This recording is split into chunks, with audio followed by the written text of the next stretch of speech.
of samples. Could I get a repeat on the affected LCC, please? Yes, ma'am. That's going to be O-CT-004. Thank you.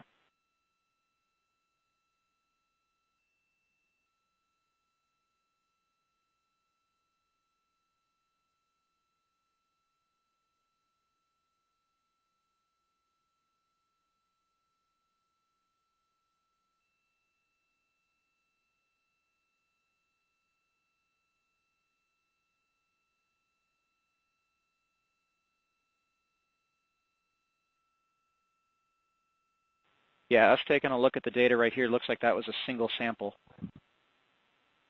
Yeah, copy that. RFTS does report that they also lost lock for about 5 seconds. So I would love to ask KUS and see if they also lost lock with the vehicle for any extended amount of period.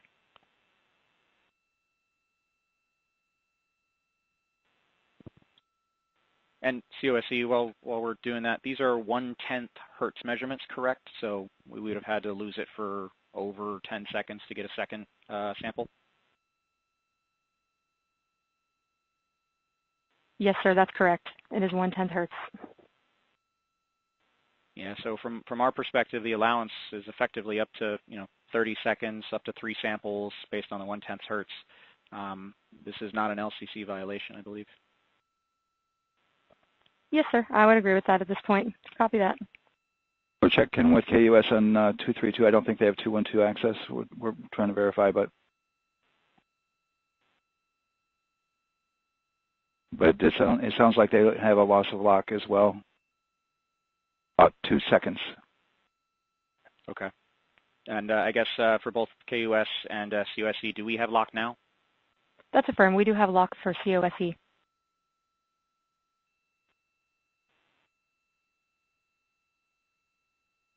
Yeah, so from the integration console perspective, we did have a temporary loss there within the allowable, and per the requirement, let's go. And this is Houston Flight. We have lock and we have good telemetry here in GSE. And KUS is reported to they have good lock now. So with all of that, OSC, then are we in a go configuration per your LCC? Yes, sir. Recommendation would be go. Okay. LP, you concur with that? Yes, sir. LP concurs go. And Launch Director? Yes, sir. Launch Director concurs go. All right, and I'm going to go ahead and just verify everybody has everything else complete, Launch Director, and if we do, we'll be ready to pick up the poll at that time, unless there's something else that you're aware of. No, sir. Let's verify all our work is complete, and I would like one last check of our constraints list. All right, let's see. OTC, are you still waiting for ComConfig, or are you? That is affirmed, sir. Okay, yeah, is that your only open item? Yeah, OTC, this is CVSC. That 400 step 290 is complete. Copy. Okay, so OTC, you're complete with all of your work? That's affirmed. All right, copy that. STC? STC is complete. And GTC? GTC is complete. Okay, excellent. All right, and LPE, just want to verify we have no open constraints at this time. No open constraints. We have a clear board, sir. Okay, tracking the same here. And Launch Director, with that, we are clear and ready to pick up the launch readiness poll with your go. All right, sir. I am go for the poll. All right. And for all personnel, this is the NTD conducting the Artemis II launch readiness check. Verify ready to resume count and go for launch. OTC. OTC is go. STC. STC is go. GTC. C's go. MCO. CO is go. Safety Console. Safety Console is go. LPE. LP's go. RTD. RTD's go. Houston Flight. Houston Flight is go. ROC. ROC is go. And CDR. Crew is go. Copy that. Thank you, Reid. And Launch Director, NTD, our launch team is ready to proceed at this time. All right, NTD, I copy all. At this time, I'll perform my poll. Attention on the net. This is the Launch Director performing the final poll for launch, verifying no constraints, and go for launch. EGS, Program Chief Engineer. Artemis Chief Engineers are go. Copy, thank you. EGS, Chief Safety Officer. The Artemis CSOs are go. Copy. Thank you. Range weather. Launch weather is go. Thank you, LWO. And Artemis MMT chair. MMTs go. Thank you, John. And Integrity launch director. Good to hear your voice, Charlie. PLT. Thank you, Charlie. This is Victor. We are going for our families. MS1. This is Christina. We are going for our teammates. MS2. This is Jeremy. We are going for all humanity. All right, Charlie, your Artemis II crew is go for launch. Full send. I copy that. Reid, Victor, Christina, and Jeremy. On this historic mission, you take with you the heart of this Artemis team, the daring spirit of the American people and our partners across the globe, and the hopes and dreams of a new generation. Good luck. Godspeed, Artemis II. Let's go.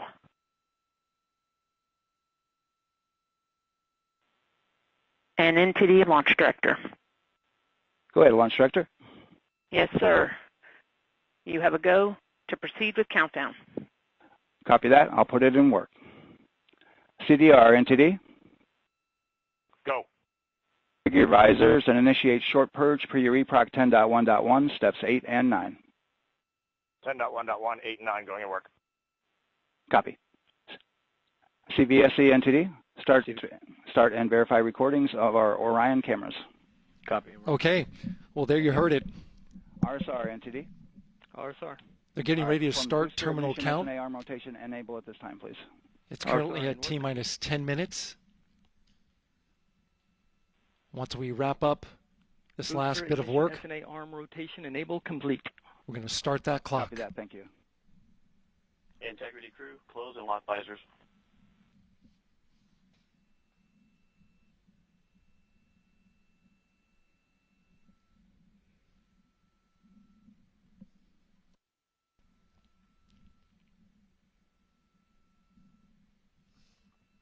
You heard an issue, worked in real time with telemetry lock on the Orion.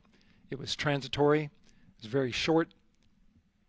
They checked the data, confirmed that they had a good lock. This was with the S-band transmitter on the Orion.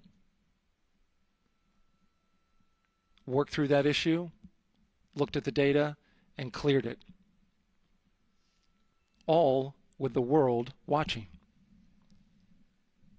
Impressive work by the launch team.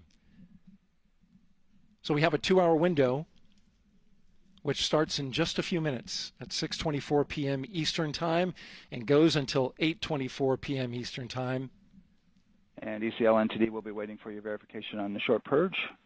ECL copies.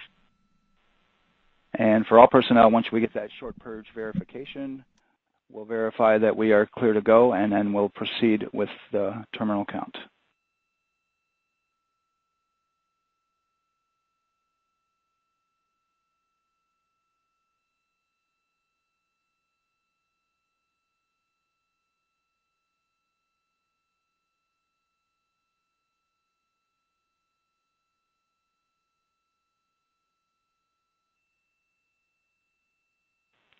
ECL time estimate?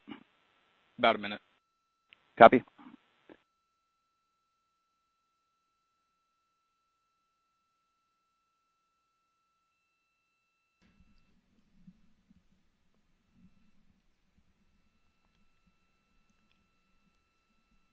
So we're going into the launch window, but not by much, it looks like.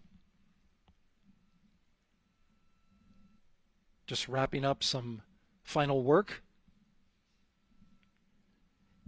And once that's completed, you'll hear NASA Test Director Jeff Spaulding ask for the ground launch sequencer operator to go ahead and start the clock. The ground launch sequencer is an application software. It runs on top of the launch control system in the firing room, acts like a conductor of an orchestra, executing hundreds of commands in precise order and timing. It's all autonomous. NTD CCL 212, short purge initiation is verified. All right, copy that, and we're verifying our constraints.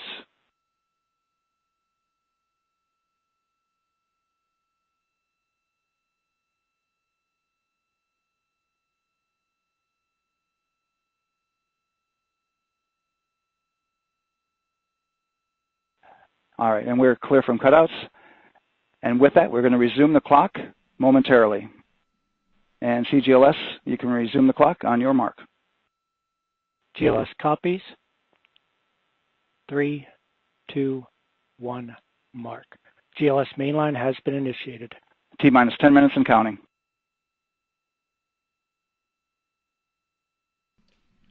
And that begins terminal count. Our new T0 is 6:35 p.m. Eastern Time. 6:35 p.m. Eastern Time. We are now counting down to liftoff of Artemis II.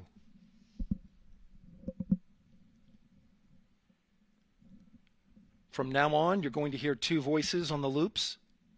If everything goes nominally, NASA Test Director Jeff Spaulding, who's directly managing the launch team, and Alex Bendelos, the GLS operator who closely monitors the software. He has the ability to stop and restart the countdown.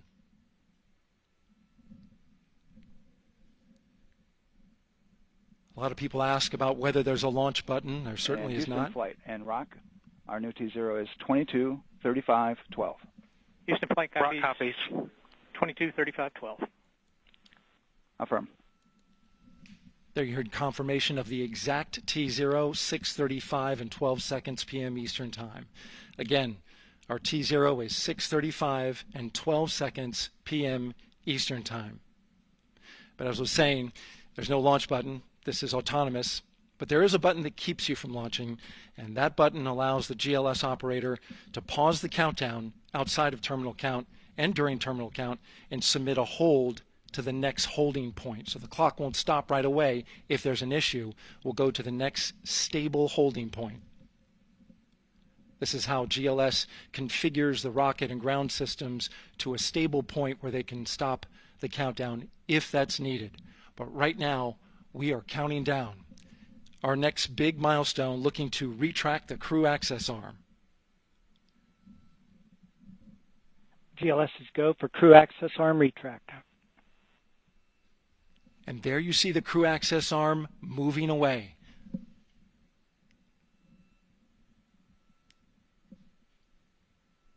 That's the path that the astronauts took to ingress into the rocket.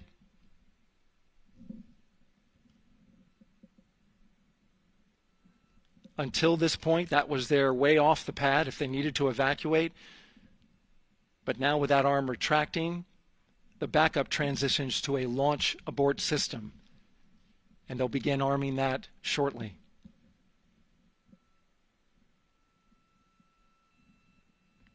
Of course, the launch abort system, great shot there of the crew access arm retracting away.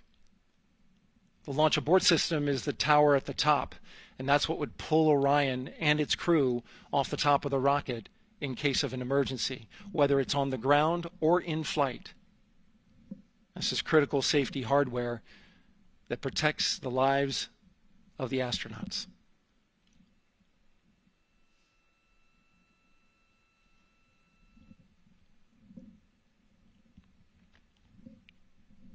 Starting at T-minus 6 minutes, the GLS will start bringing that and other high-energy systems online, starting with core stage pressurization.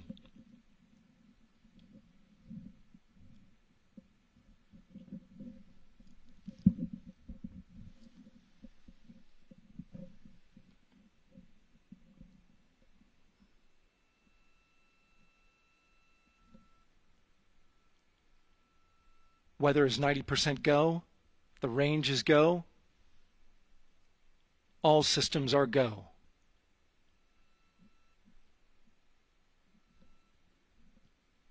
GLS is go for core stage tank pressurization.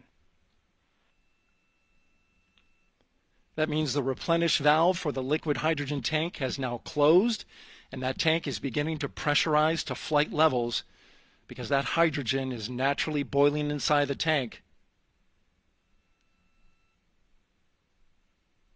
We'll get the liquid oxygen tank a little later in the count. Now the team is waiting for verification that, if needed, the Artemis II crew could use the launch abort system to pull Orion safely off the top of the rocket in an emergency. Let's listen in for that call. GLS verifies last capability available. And CDR, do you copy? CDR copies, last available. That's great news, and you heard the NTD verify that with the commander of the mission. GLS is go for FTS arm. Now work is being done to arm the flight termination system. This is so the range safety can send a flight termination command if the rocket flies too far off track. There's a brief built-in delay so the launch abort system has time to pull the astronauts to safety first. GLS is go for LH2 high flow bleed check. All right, the high flow bleed check. That's so the cryo team gets verification that the RS-25 engines, all 4 of them, are in the proper temperature range for launch.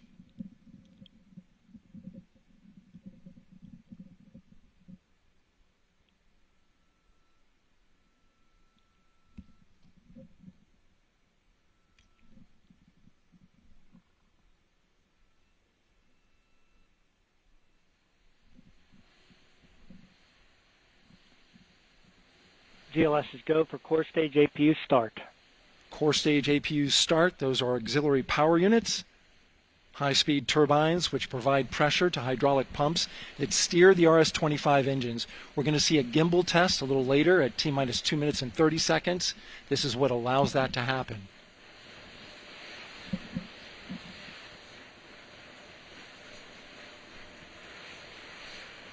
Coming up in about 20 seconds, we're listening for go for purge sequence 4. That's a helium purge of the 4 core stage engines downstream of the propellant valve. This gets all the air and moisture out of there.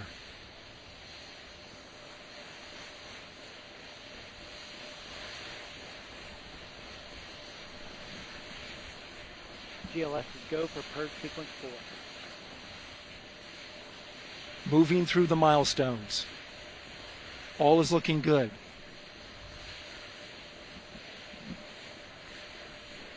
Coming up in just a few seconds, we're going to get that thrust vector control actuator test. This is a gimbaling of the engines.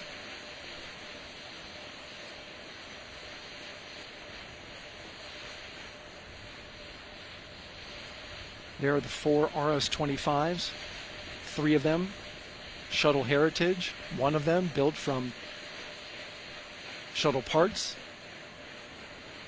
And there you see them moving.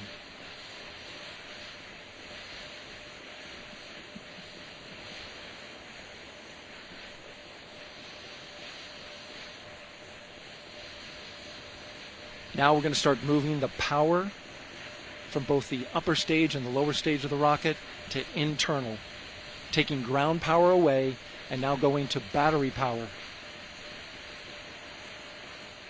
GLS is go for upper stage to internal power.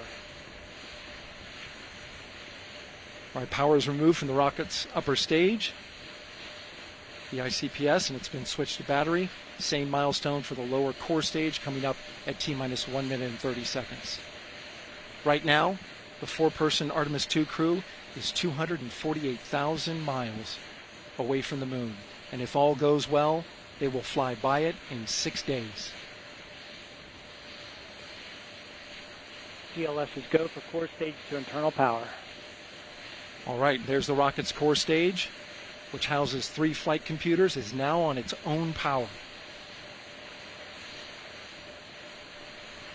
There's no more hold time because there's no more margin on these batteries. So we would have to recycle back to T-minus 10 to recharge if we had a hold.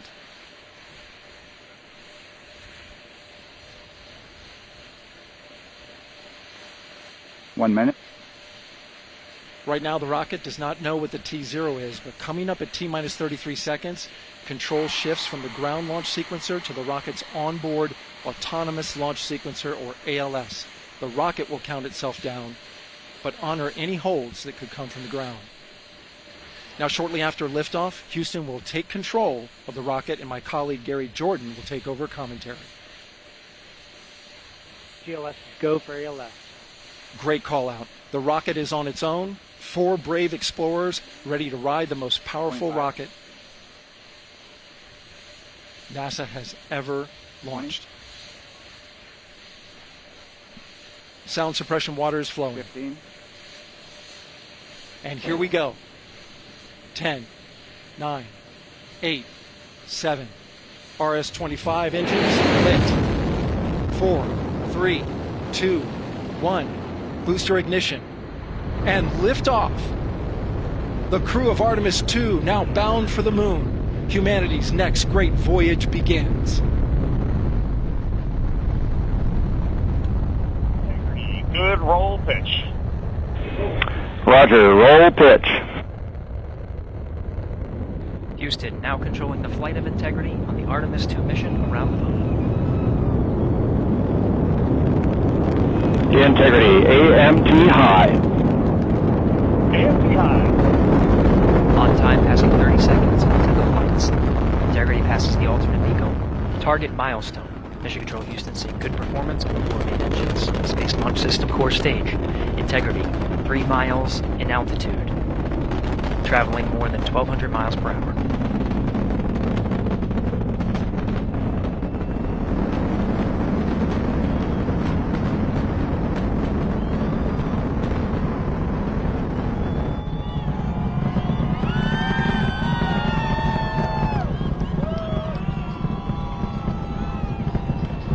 Mission elapsed time, passing 1 minute, approaching max Q.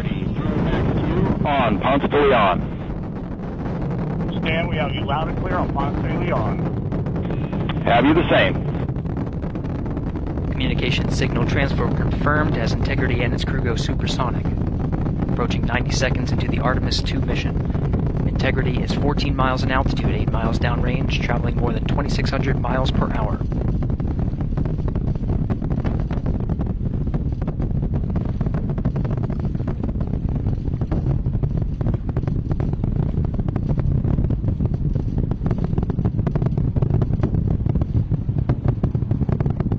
Minute 50 seconds of mission elapsed time, standing by for main engine throttle down to 85%, ahead of solid rocket booster separation, expected at the 2-minute 9-second mark. We see throttle down.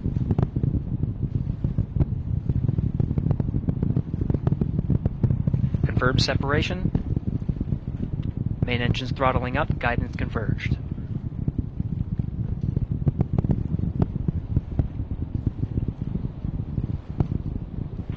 Integrity, guidance converged, performance nominal, upper stage RCS ready. Copy all, Stan. Integrity, SM priming complete. SM priming complete.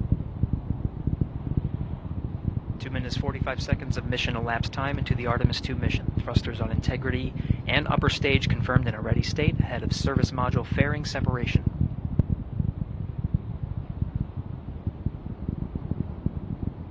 3 minutes into the flight. Integrity, 49 miles in altitude, 78 miles downrange, now passing 5,000 miles per hour.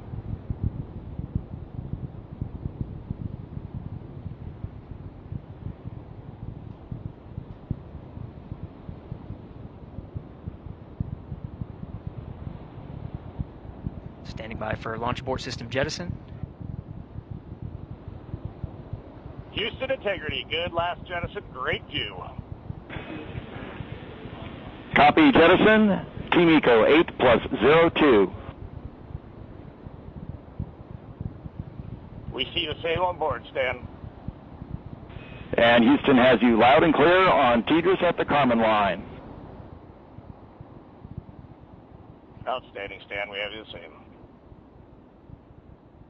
3 minutes 50 seconds into the flight of Artemis II, Wiseman, Glover, Cook, and Hansen cross the boundary to space with good comm checks. GPS signals acquired after last jettison now working on internal checks to verify accuracy. Flight Dynamics Officer analyzed the time of main engine cutoff, confirmed at 8 minutes 2 seconds, time of MECO.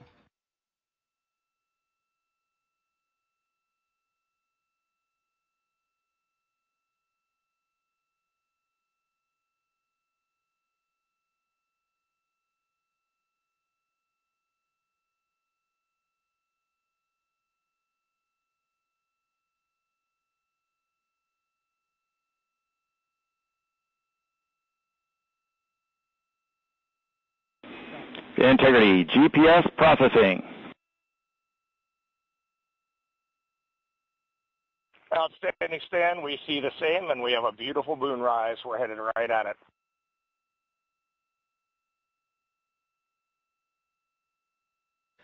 Approaching 5 minutes into the flight, Commander Reid Wiseman confirms he has visuals of his destination. GPS guidance, navigation, and control software finishes internal checks and sends to navigation channels. Integrity, 3-engine press. 3-engine press.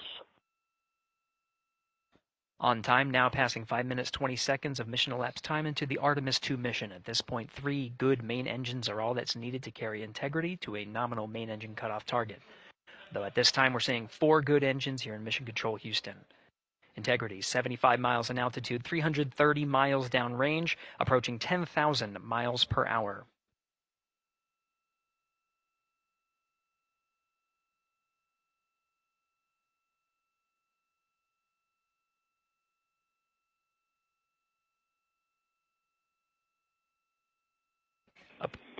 Integrity, looking good at 6 minutes. Same on board, Stan. Good trajectory and engine performance. Booster officer will soon report the shutdown plan to Flight Director Judd Freeling, expected at the 7-minute mark. Integrity, 78 miles in altitude, 460 miles downrange. Integrity, expect nominal shutdown. Integrity copies, nominal shutdown.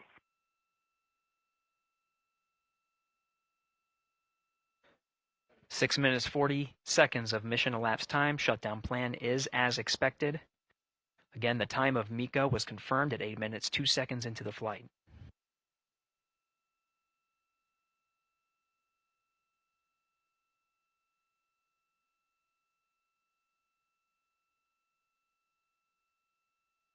Seven minutes of mission elapsed time. Throttling down as we approach the abort once around option. Milestone at the 7-minute 30-second mark. Now 84 miles in altitude, 650 miles downrange, traveling more than 15,000 miles per hour. Integrity, AOA open. AOA open. The window is now open for an abort once around option that would target splashdown in the Pacific Ocean. Still following nominal ascent at this time.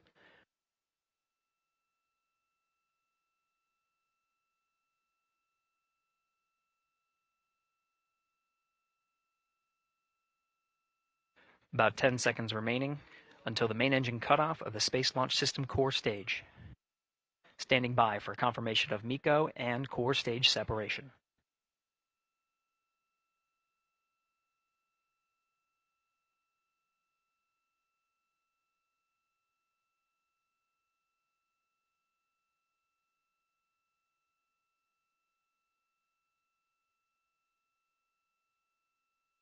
Integrity, nominal MECO, core stage separated.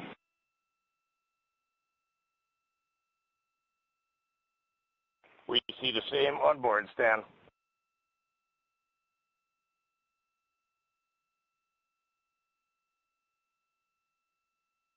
Eight minutes 40 seconds into the flight, we have a nominal main engine cutoff heading in the right trajectory on the way to swing around the moon.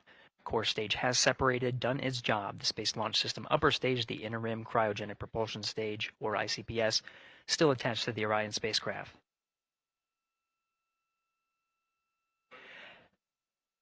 Nine minutes of mission elapsed time. Integrity crew of Reid Wiseman, Victor Glover, Christina Koch, and Jeremy Hansen now in orbit around the Earth at the beginning of their journey to the moon.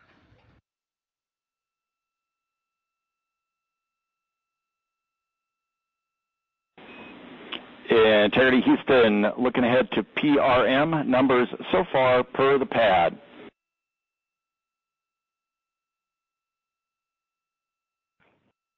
Copy that, Stan. Numbers for the pad.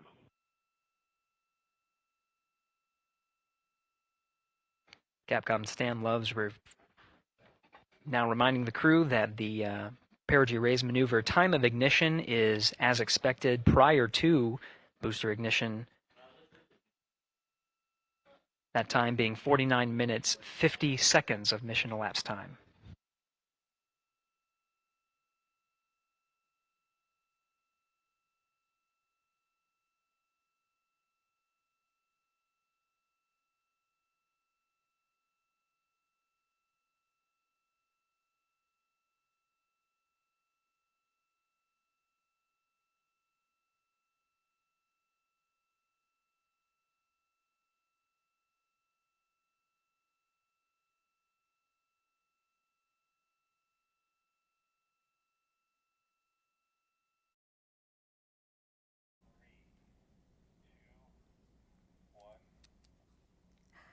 Friends, I am Kyle Marion Viterbo with Associated Press, watching this historic live stream of NASA Artemis II launch back around the moon for the first time in 53 years.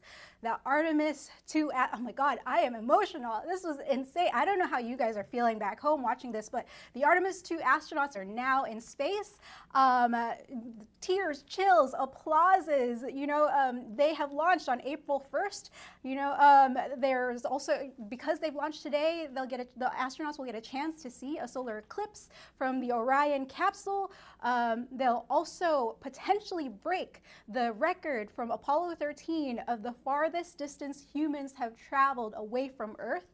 So everything ran smooth. The sun came out at the right time. It's been incredible watching this historic moment. Just to let you know, the past few minutes, the SLS delivered more than 8.8 million pounds of thrust and put Orion and its crew into space on the rocket's first flight with people aboard. Now, the mission is just getting started. Over the next several hours, NASA will keep raising Orion's orbit and checking systems before the trip around the moon. This is NASA's return to astronaut flights around the moon in more than 50 years. Chills, guys, chills. We are closing up shop here at AP headquarters, but our live stream will continue. And for ongoing coverage of the full 10-day Artemis II mission, from Earth orbit through the lunar flyby and splashdown in the Pacific, head over to apnews.com. We'll be tracking the big milestones all along the way. And of course, you could tune in to NASA's live stream. They're going to be streaming the entire trip, all 10 days, so you can keep watching our astronauts make their way across the night sky. Thank you, folks, for spending this incredible launch day with us. Again, I am Kyle Marion Viterbo with the Associated Press, and tonight, don't forget to take a look at the night sky and that moon wherever you are. Have a great evening, everybody.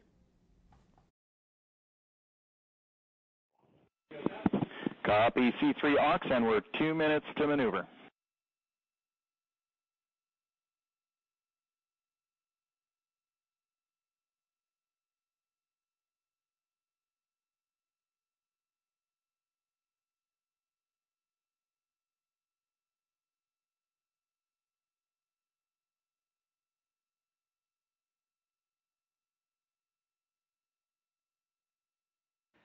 "13 minutes and 30 seconds of mission elapsed time. We're going to continue to follow the crew of the Artemis II mission.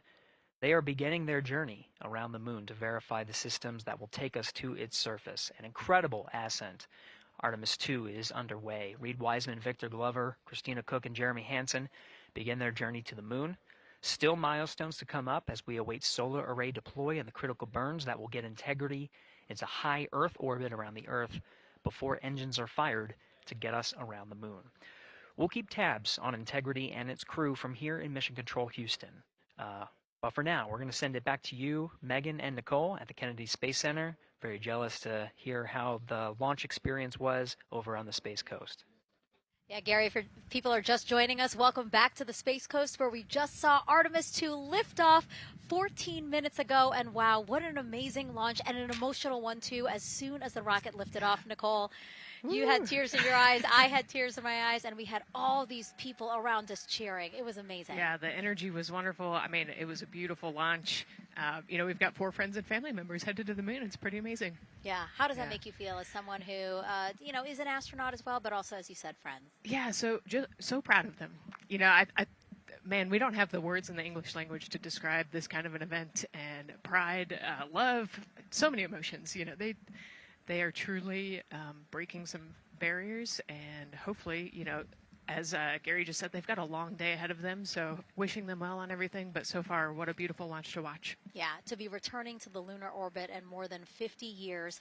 Maybe they go farther from Earth than any other humans before them. Maybe they see parts of the moon that we've never seen before. I mean, what a great start to what could be all of these milestones that we break in just a 10-day mission. Yes, what a way to welcome in the Artemis generation. Yeah, how do you feel? I mean, we saw some beautiful shots we were covering of course, the rocket, of course, the Earth falling away as we continued up into our ascents, but also some of those crowd shots where we saw young and old, just emotional, overcome by this history-making moment. Man, we are going back to the moon for all, and we saw that today. We saw that in all the crowds. And yeah, you guys just saw that view, the sunrise or sunset, I guess. They just made it over the crest of the Earth, and you could see the sun peeking over. One of my favorite views from space. And I can't imagine what they're looking at now, and I can't wait to see what they're looking at in about 5 or 6 days. Yeah, and you know, I know a lot of people are like, you know what, I'm surprised this launched on the first try, because we know, like any little thing, we have to be keeping safety in mind, and we want to make sure we're ready to go. But we were ready to go, and I think it surprised a lot of people. What a wonderful surprise on this Wednesday evening. It did, you know, and it kind of surprised me as well. But you know, it's just a testament to the team here that has been working so hard on Artemis. You know, Artemis 1, we learned a ton of lessons. We learned a ton from the wet dress for Artemis 2. We were able to go in, fix those things. We even had a couple mishaps today, not mishaps, but a couple, you know, anomalies today that the team creatively came up with solutions for. It's just a testament to the teamwork that gets us to the moon. And so we can continue to watch Christina, Reid, Victor, and Jeremy on their way now to the moon in Earth's orbit and awaiting the next in-flight milestones, deploying Orion's solar arrays. So why don't we get back in with Mission Control and Gary. Hey, thank you, Megan. Again, we're following along in the action. It is a long day. They have a number of procedures they need to get to immediately in their timeline. And Integrity Houston, cross tie is on board per the FCDEM. We copy Houston. Thank you.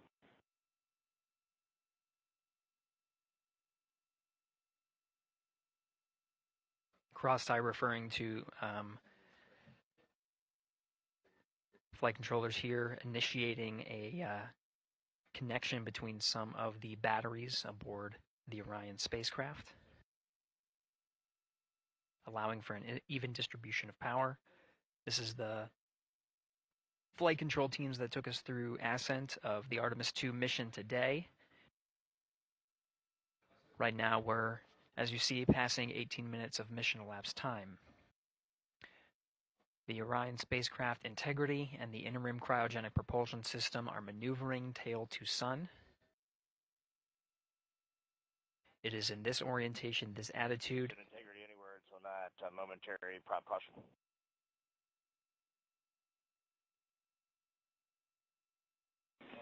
And Reid, no action. We're looking at it.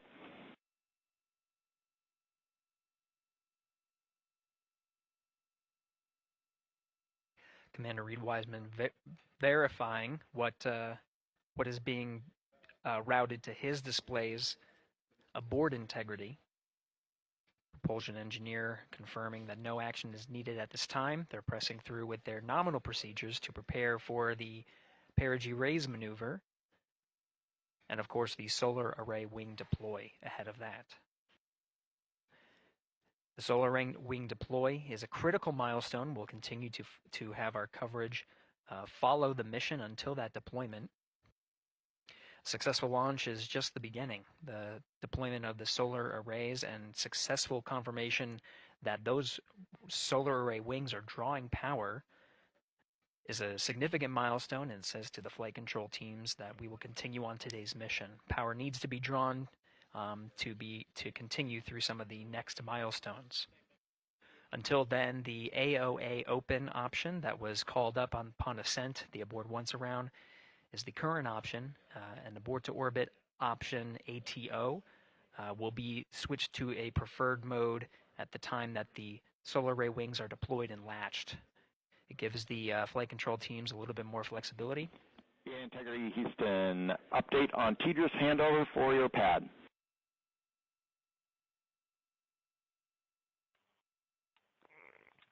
Give us just 1 minute. And Stan, you can read it. Ike is ready to copy. Roger. TDRS handover east to west expected 1 second earlier at 5:1 minutes 26 seconds.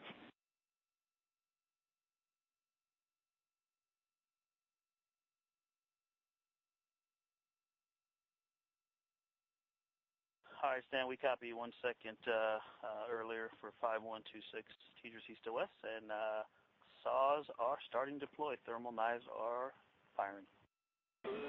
We concur. Thanks for the report.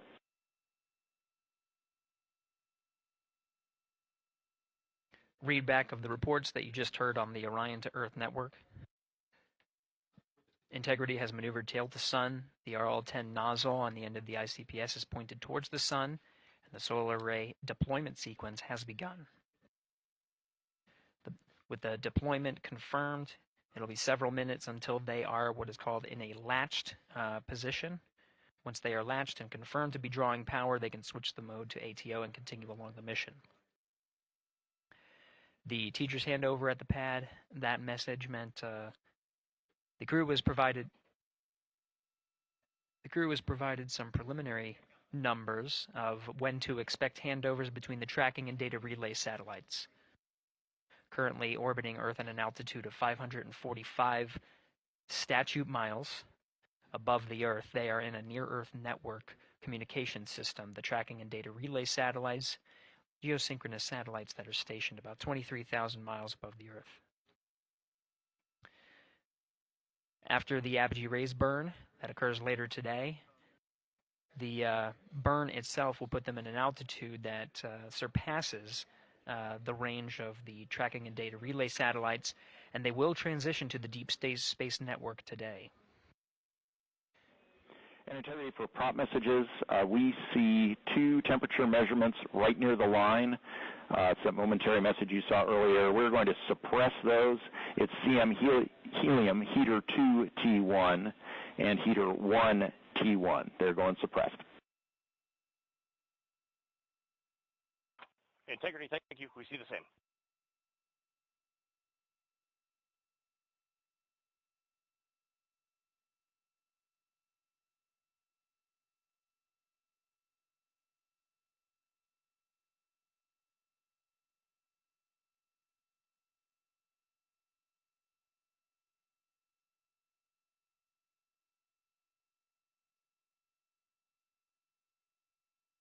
This is Mission Control Houston, passing 23 minutes of mission elapsed time into the Artemis II mission.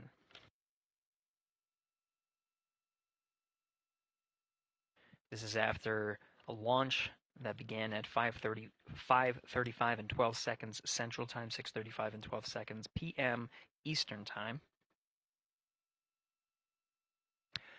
Right now, the orientation you're seeing from our arrow visualization that translates some of the telemetry that we're getting from the spacecraft and puts it into a model so you can follow along on some of the milestones that we are following here.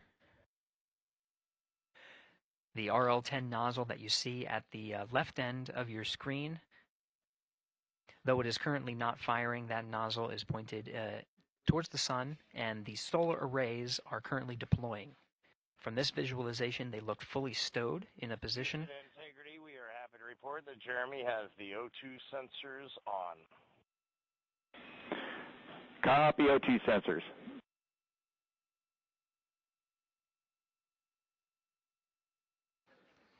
Again, Commander Reid Wiseman and pilot Victor Glover overseeing the deployment of the solar arrays. And we'll follow the attitude maneuver changes ahead of the first burn of the ICPS engine, the perigee raise maneuver. Integrity Houston, we see 4 saws deployed and latched, ready for ATO preferred. Yeah, we're almost there in the procedure stand, and we see the same thing. And Integrity Houston, we are seeing a 7-second miscompare between the MET on Orion and ICPS. We'd like you to read us the MET from your center status bar and for the ICPS on StackSum.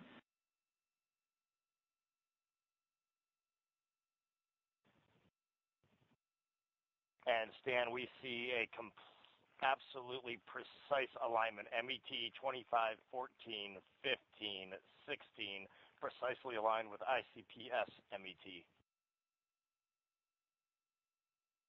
Copy, thank you for that. We'll investigate a ground issue. And Houston Integrity, ATO preferred set. Copy, ATO preferred.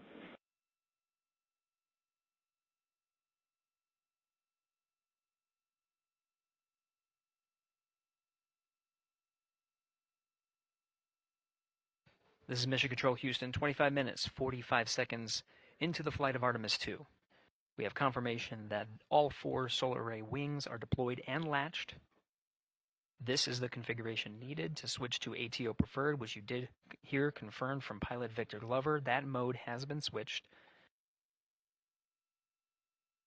There's also a discussion with Capcom Stan Love and Commander Reid Wiseman about the alignment of the MET clocks on the Orion spacecraft and the ICPS. Commander Reid Wiseman confirmed the clocks are in sync, no issues. They're going to investigate it on the ground.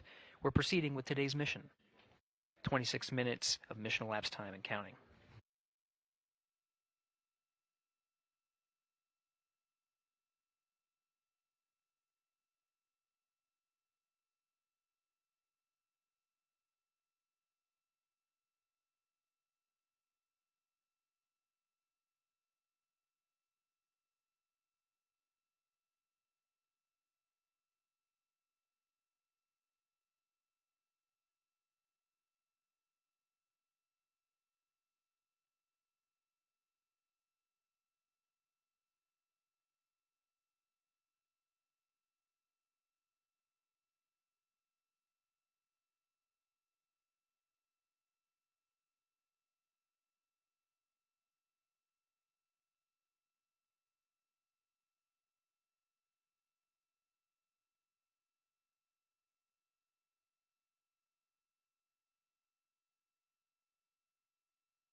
This is Mission Control Houston. We're approaching 28 minutes of mission elapsed time into the Artemis II mission. At this point, we've had a successful liftoff from the pad at 5:35 p.m. and 12 seconds p.m. Central Time, 6:35 and 12 seconds p.m. Eastern Time. We've had a good main engine cutoff, core stage separation, and a good trajectory to begin today's mission. Right now, the spacecraft has maneuvered tail to sun.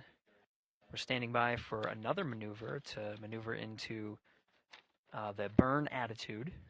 This is where the RL-10 engine of the ICPS is pointed in the correct orientation for the perigee raise maneuver. We did hear confirmation that the perigee raise maneuver time of ignition has been confirmed per the pad, which means it was the predicted time prior to liftoff. Integrity for GNC, we're taking channel 1 to unfiltered and to BFS. Okay, Stan, we're watching. Go ahead.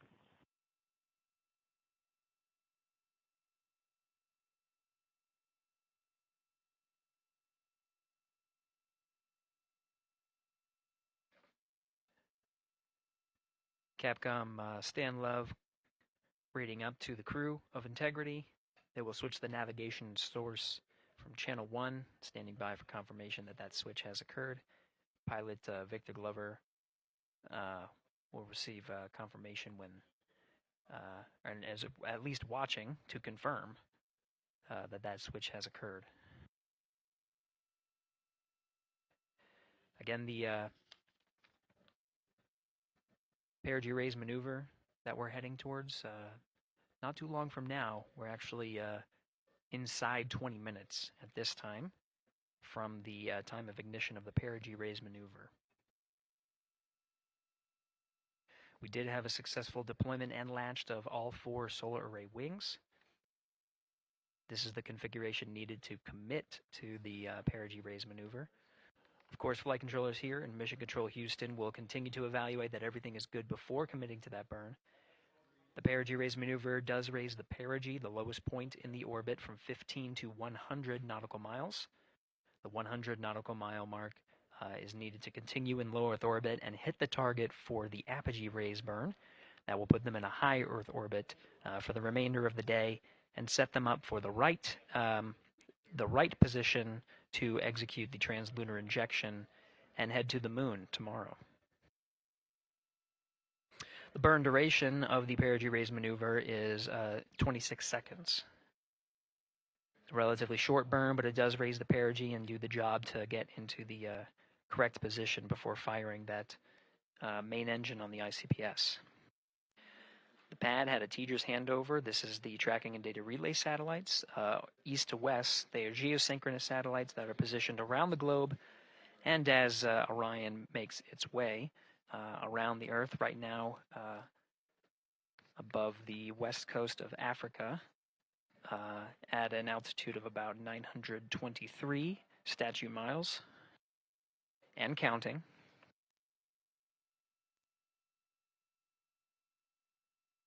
The perigee raise maneuver is not executed at the perigee. It is rather executed on the, actually closer to the apogee. But what it does is it raises the perigee on the other end of the orbit to 100 nautical miles.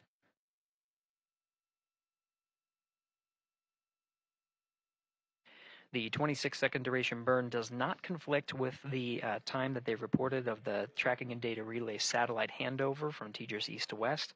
Again, geosynchronous satellites that are used not only by Integrity today, but the International Space Station as well.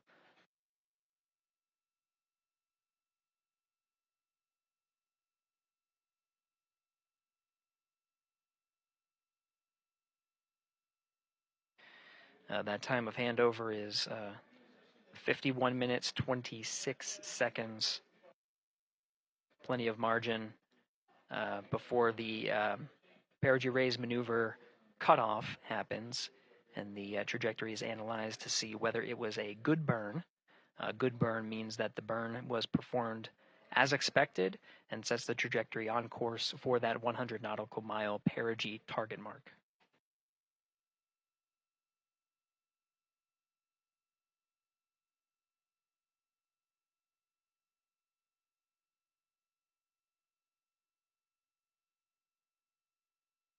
Again, for those sticking with us on NASA Plus and following along on our coverage, we will continue to follow and to cover the mission until, actually, we'll continue to cover the mission 24/7.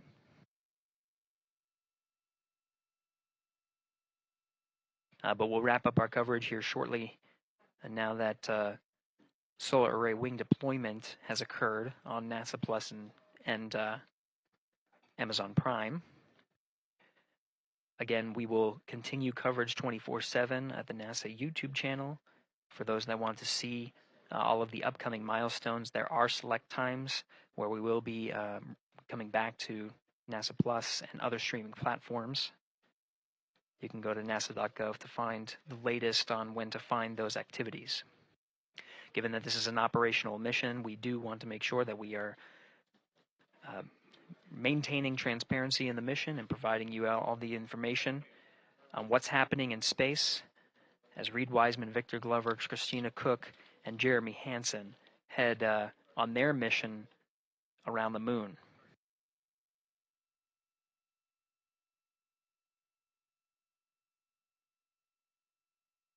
Inside Integrity at this time, again, the solar array wings have deployed. The Integrity is maneuvering to its burn attitude ahead of the execution of the perigee raise maneuver. Overseeing these steps is primarily done by Commander Reid Wiseman and pilot Victor Glover. Mission specialists Christina Koch and Jeremy Hansen focusing on some of the system activation inside of Orion, namely the environmental and control and life support systems. The activation and checkout of some of these critical systems are very important to continuing on the mission, making sure that those systems are in a good condition and in a reliable condition to provide the necessary environmental and control needs of the crew, with humans on board through the duration of the mission that extends 10 flight days.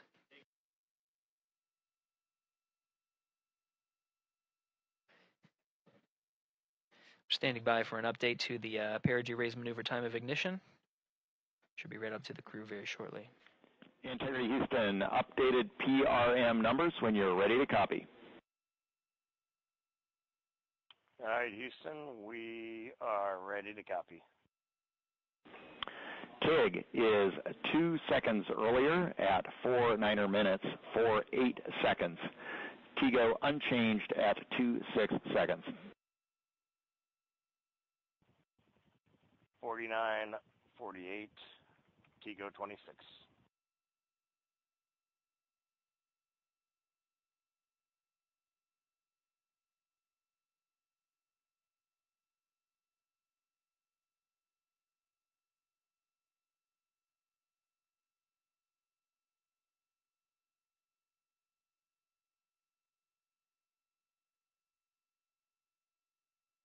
This is Mission Control Houston. With that update, we are approaching a little more than 13 minutes from the time of ignition of the perigee raise maneuver. That time updated to be 2 seconds earlier was 49 minutes, 50 seconds of mission elapsed time.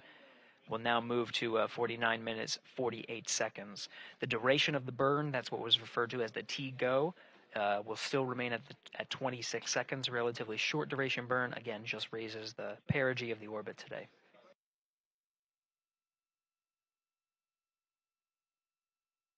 Making sure they hit the mark on that time of ignition is the primary concern of Commander Reid Wiseman and pilot Victor Glover. Mission specialist Christina Koch and Jeremy Hansen inside activating those environmental control and life support systems.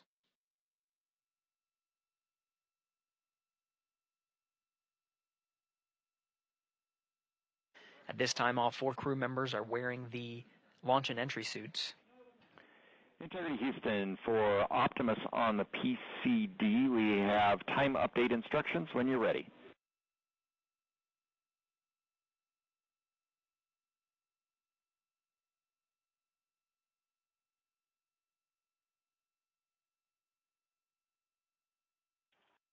And Houston, Integrity, we copy. Hands are pretty busy at this time. I think we will call you back when we're ready for that. All right, that one is not urgent. 2 minutes to maneuver to PRM attitude. We are watching and concurred. 90 seconds-ish, maybe. Pilot Victor Glover confirming that that maneuver less than 2 minutes. Again, that the point of that maneuver is to point the main engine of the ICPS, the RL-10 engine, in the proper orientation to execute that 26-second burn. It needs to point in the correct position to achieve the goal of raising the perigee to 100 nautical miles.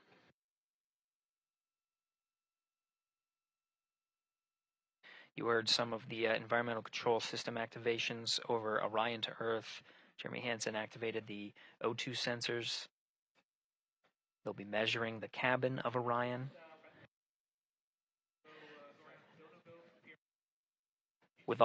During all of the activations here on the ground in Mission Control Houston, Flight Director Judd Freeling is doing a poll with all flight controllers in the room to see if we are in a go position to go ahead and execute the perigee raise maneuver. Once concluded, Stan Love will report it back up to the crew, and we'll stand by for that.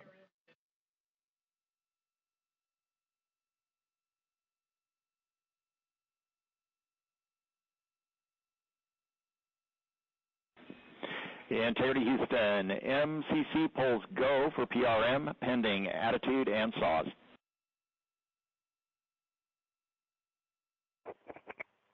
Okay, we copy. MCC is go. Maneuver starting.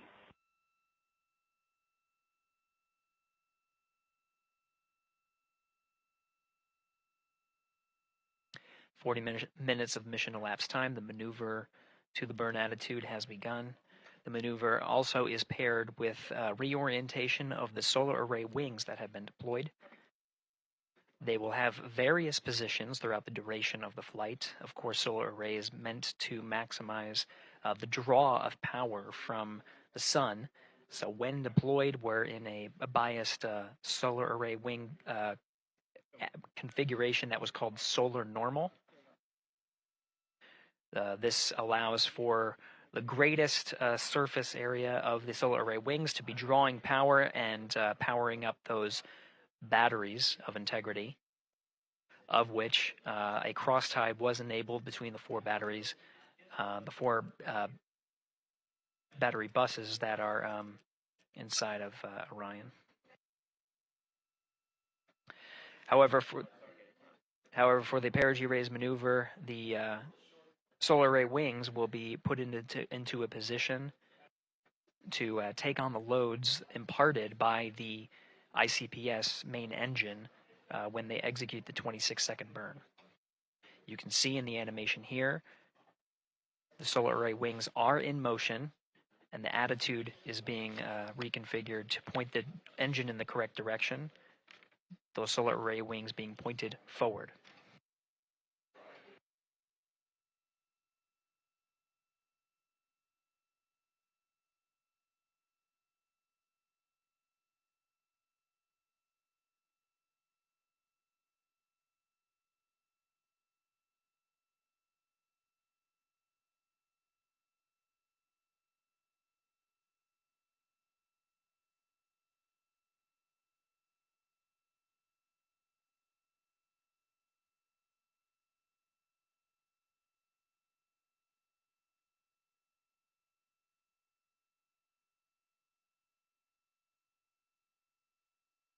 You're getting a live look inside the Artemis II mission flight control room. The team you see here oversaw the ascent of our four astronauts inside Integrity, launching at 6:35 and 12 seconds p.m. Eastern Time.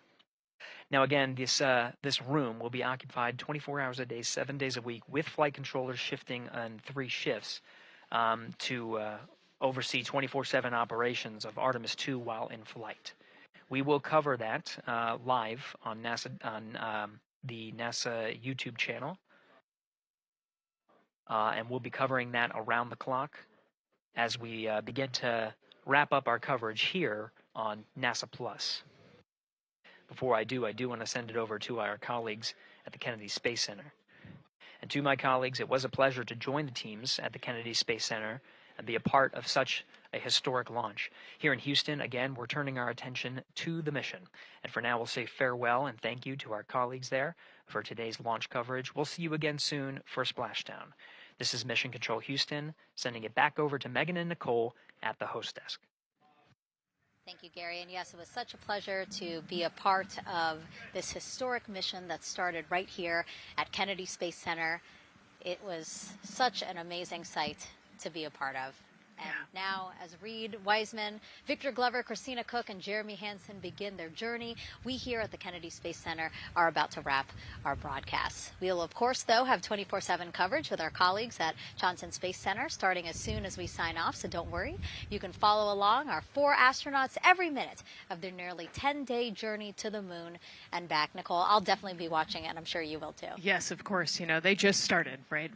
The launch was beautiful. This was a historic day. They're on their way back to the moon for the first time in over half a century, but they've got a lot of work ahead of them, and so we're excited to see what they have to do and excited to test out the Orion spacecraft. This is a test flight after all, and we're excited to see what we can learn from this mission. Very humbling, inspiring. It was really amazing to be a part of this, and I'm so glad that so many people joined along by either watching here in person or watching online. And of course, Nicole, thank you so much for sitting through this, answering questions, adding so much context and information that really brought a lot out of what we saw today. Oh man, I had a blast. You're a rock star. You're a professional. Gosh, this was great. Oh, you're great. So this was a wonderful day. Well, again, thank you so much, and thank you to you for watching at home. You know, tonight we didn't just launch a rocket, we launched the next chapter of human exploration. Our Artemis II crew now on their way back to the moon, and we're taking you with us. So thank you again for watching, and go Artemis II.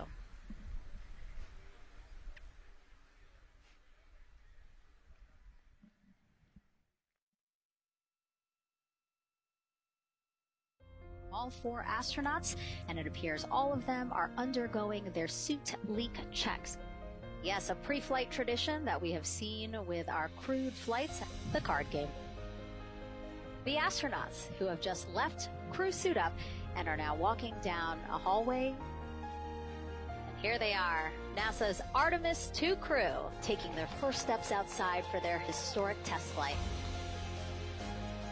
And the 4 of them step into their astrovan. And off they go. Oh, this must feel so special to the crew to see all of these people here. Watching the crew walk across the crew access arm, getting a beautiful view. Everybody configured with their suits, so in we go. The closeout crew has closed the launch abort system hatch. 3, 2, 1, booster ignition, and liftoff. The crew of Artemis II now bound for the moon. Humanity's next great voyage begins.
Space Launch System rocket.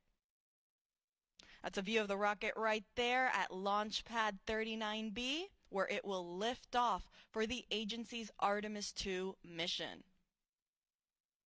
Now, Artemis II is a test flight.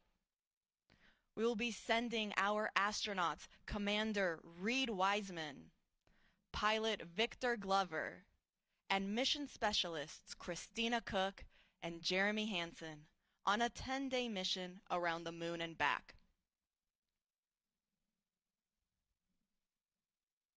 Now, we are currently again underway with our propellant loading operations. We are in what is called slow fill for the core stage liquid hydrogen tank and fast fill for the liquid oxygen tank. Now, slow fill refers to slowly loading that propellant. This is done so that teams are monitoring how the hardware is receiving this super cold, hazardous propellant that is being onboarded on the rocket. Following slow fill, that then transitions into fast fill when we start loading that propellant at a much faster rate. So oxygen is currently already in fast fill, and liquid hydrogen will soon follow suit. Now you can see there on your screen on the rocket, you can see maybe some little like checker marks that look to be on the solid rocket boosters. Those are the two nose cone shaped boosters in between on either side of the core stage. Now, what do those black and white checkerboards and squares and circles mean? Well, these are our photogrammetric markings. They serve as imagery references for the engineering photo and video documentation as for the post-flight analysis of how SLS attitude and its position relative to the ground structure during liftoff and ascent performed. So they're not just on there randomly, they do serve a purpose. And it is, again, for all of that post-flight analysis. Now let's take it back over to the firing room. And let's take a look at our launch team. You can see there you have Charlie Blackwell Thompson. She's right now walking around on the first upper level row. She is our Artemis launch director. She's currently wearing a green blazer, and you might see some other folks around the room also wearing green a lot. Why green? Well, at NASA, we love our superstitions and we love our traditions. And for the launch team, green is one of those fun traditions that they like to carry on. Green for them means go, so they wear green for good luck.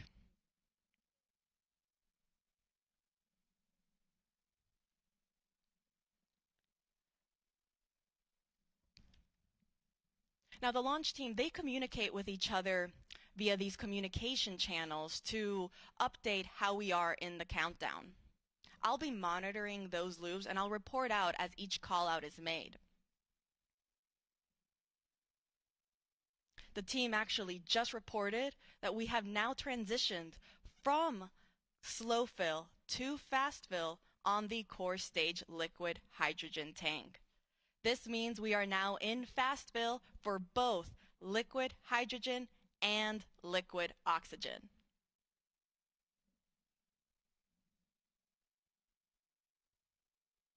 Now, following fast fill, teams will then transition into what is called topping.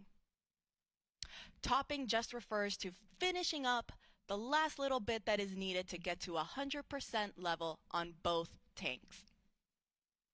Once we finish topping, we will then enter what is called replenish mode. And this means that the teams are just constantly replenishing these tanks to maintain 100% flight level. This is done because as the temperatures of these liquid propellants naturally warm up throughout the countdown, they will start venting off into a gas state. And so because of that, the teams want to constantly be replenishing the tanks so that they're not losing any propellant and we're going down from that 100% level.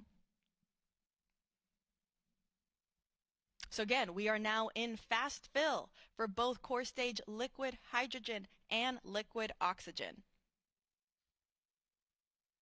On the upper stage, meanwhile, we haven't started our propellant loading operations there. I will report out once that process is also underway. Teams will first start with chilling down the upper stage liquid hydrogen tank. And because the upper stage is so much smaller than the core stage, it actually gets to skip a step in its propellant loading operations, and it goes straight from chill down to fast fill. And really, this is done again because of the sizes of these tanks. On the core stage, you have the liquid hydrogen tank that fits roughly 537,000 gallons of liquid hydrogen. The liquid oxygen tank, meanwhile, holds roughly 196,000 gallons. In total, that's about 733,000 gallons on the core stage alone. On the upper stage, meanwhile, the total amount of propellant is roughly 24,000 gallons, so significantly smaller. And because of this, they are able to go straight from chill down into fast fill.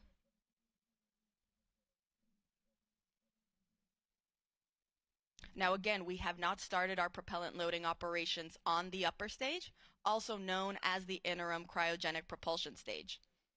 I'll report out once that process is underway.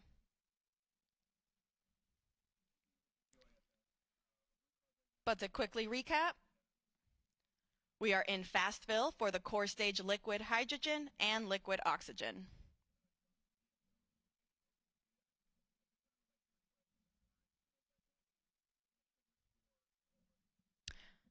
Now, all of these tanks on both the core stage and the upper stage are going to feed the engines underneath those both stages. On the core stage, there are 4 RS-25 engines. You see them there on your screen right there. So both the liquid hydrogen and the liquid oxygen tank, they feed those 4 RS-25 engines that start at roughly T-minus 6.36 seconds until liftoff. That's when they get ready.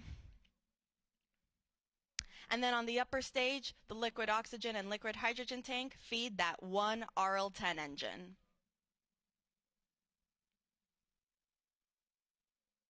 Now, combined with the solid rocket boosters, SLS produces roughly 8.8 million pounds of thrust.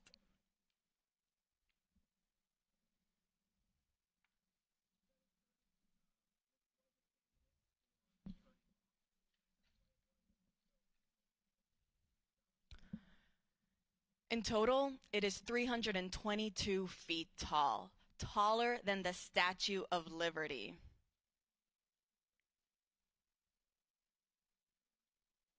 In fact, let's break down the rocket for you a little bit. So up there at the top, we have our Orion spacecraft. Right underneath is actually then what is called the Orion stage adapter. That's when the SLS rocket actually starts. The Orion stage adapter is the smallest portion of the rocket, roughly 5 feet tall. Underneath that is then our upper stage, or that interim cryogenic propulsion stage. Then you'll see this nose cone orange shape underneath. That's the launch vehicle stage adapter. It's actually enclosing part of that upper stage for protection. Underneath the cone-shaped structure is our core stage. That is the first stage. It has that pretty butterscotch color. And that is due to the thermal protection system, the foam that is used to, again, protect the rocket. On either side of the core stage are the 2 solid rocket boosters. And then down, right at the bottom, are the 4 RS-25 engines.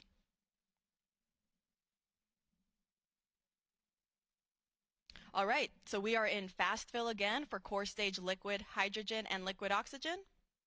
I'll report out when the next milestone is underway and when we start our upper stage loading operations.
This is Artemis Launch Control. We are currently 8 hours and 58 minutes and counting from the opening of today's launch window for the Artemis II mission.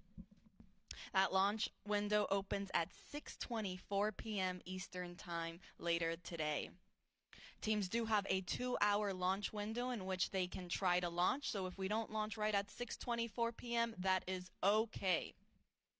You're looking at a live view of our Artemis launch team. They are in the process of loading liquid propellant on board the SLS, or the Space Launch System rocket. We're currently in the process of loading liquid hydrogen and liquid oxygen on the core stage of the SLS rocket. Now, the core stage is the first stage of that rocket. You can see there on your screen, it is the orange section in between the two solid rocket boosters. That's actually a great view of our rocket at Launch Pad 39B. I mean, you can see it is a beautiful day. We have some puffy white clouds, blue skies, all in all, very favorable weather. In fact, our launch weather officers, they've been predicting 80% chance of go for our launch window this evening.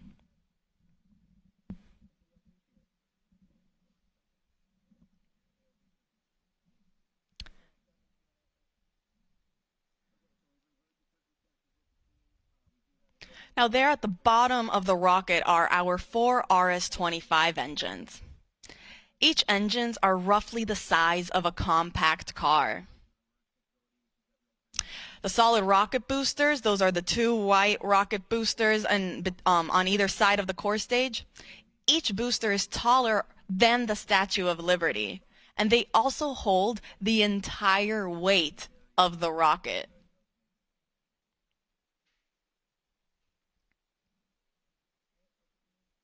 Now, fully fueled, SLS weighs 5.74 million pounds.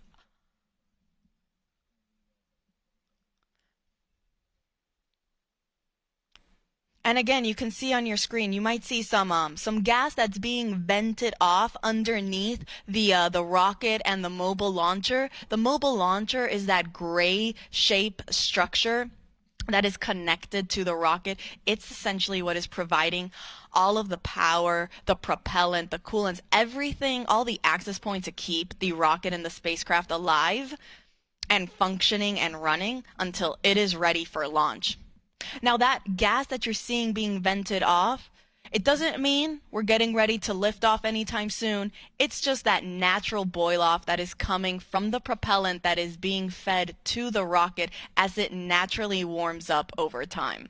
So totally normal. We expect to see it. You'll probably expect to see it some more as we actually transition and continue with our propellant loading procedures and move forward into the upper stage, which is that second stage on top of the core stage, also known as the interim cryogenic propulsion stage. When we also start loading propellant on board that second stage, you might also see some gas also starting to vent off at that higher level. In fact, you see there on your screen is a nice, better, closer up view of the upper stage and then our Orion spacecraft up on top. Now let's take you to a graphic of where we currently are in our tanking operations. You see there on your screen, on the left-hand side, it will tell you how far we are in our core stage loading operations. We're currently 28% of the way filled in liquid oxygen and about 30% of the way filled for the liquid hydrogen side. Meanwhile, for the interim cryogenic propulsion stage, that upper stage, you see it's all grayed out there because we haven't begun that propellant loading operations. I'll report out once that is underway. But for right now, we're just focusing on the core stage. Now, in the meantime, while the launch team is right now starting to fuel the rocket and that propellant loading is underway, our astronauts are getting ready to wake up and start their day.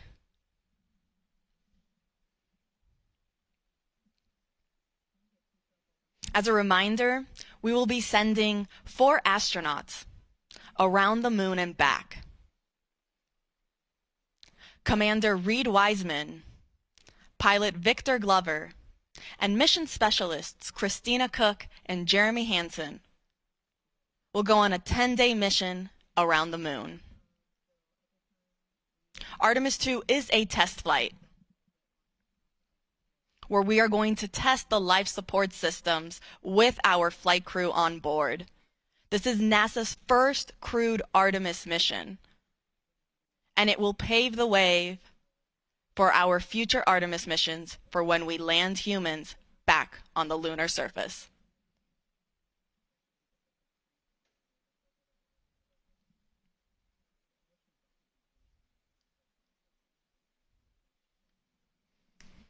So to quickly recap, we are in fast fill for our core stage liquid hydrogen and liquid oxygen, and I'll report out once our upper stage propellant loading operations are underway.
This is Artemis Launch Control. We are currently 8 hours and 45 minutes and counting from the opening of today's launch window for NASA's Artemis II mission.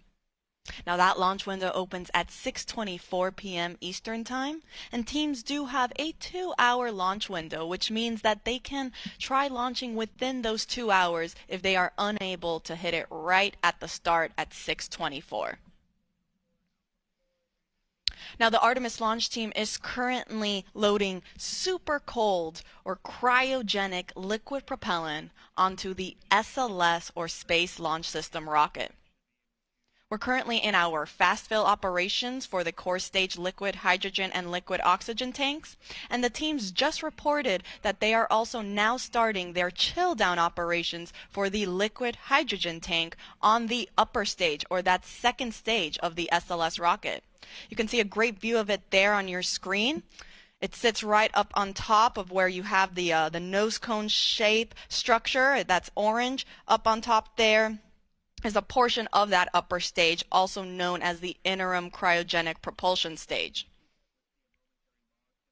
And then, if you're curious, the nose cone structure shape, that is called also the launch vehicle stage adapter. It is a part of the rocket, and it is enclosing also a portion of the interim cryogenic propulsion stage. This is done for protection, so you don't see the engine that's underneath that second stage, but it is underneath there, hidden behind the launch vehicle stage adapter.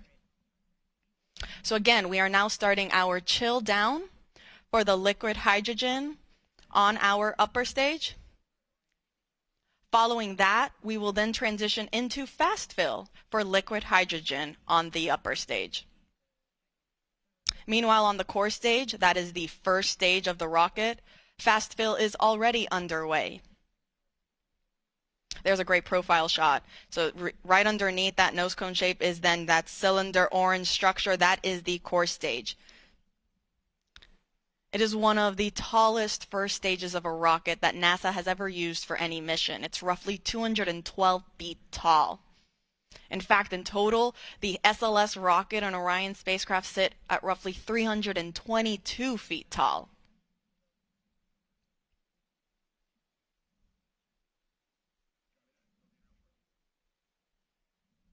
Now I'll report out once chill down is complete on the upper stage and we have transitioned into fast fill.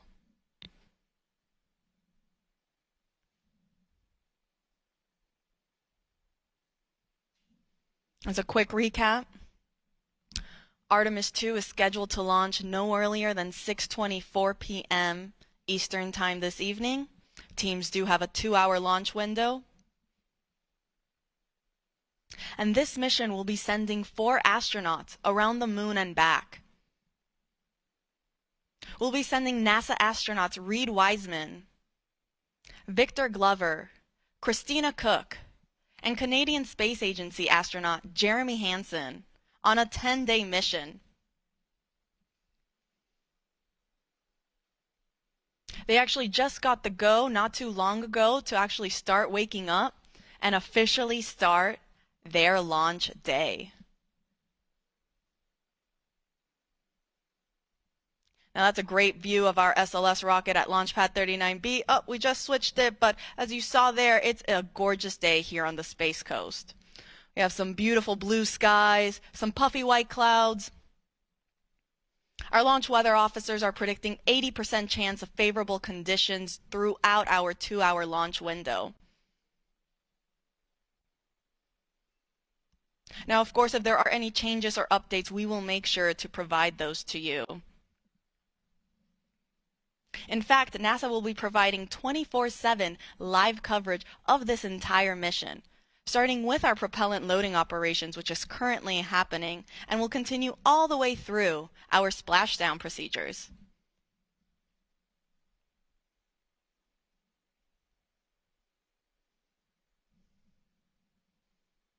You can see there on your screen how to watch.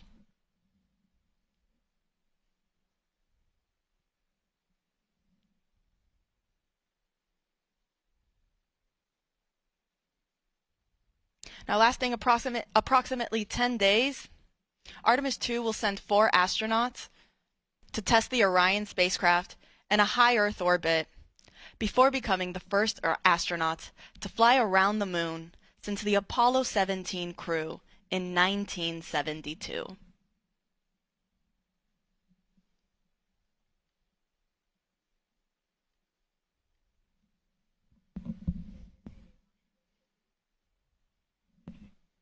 Again, we are in fast fill for core stage liquid hydrogen and liquid oxygen, and we are in chill down for the liquid hydrogen tank on our upper stage or interim cryogenic propulsion stage.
Good morning from Florida Space Coast. This is Artemis Launch Control. We are currently 8 hours and 30 minutes and counting from the opening of today's launch window for NASA's Artemis II mission.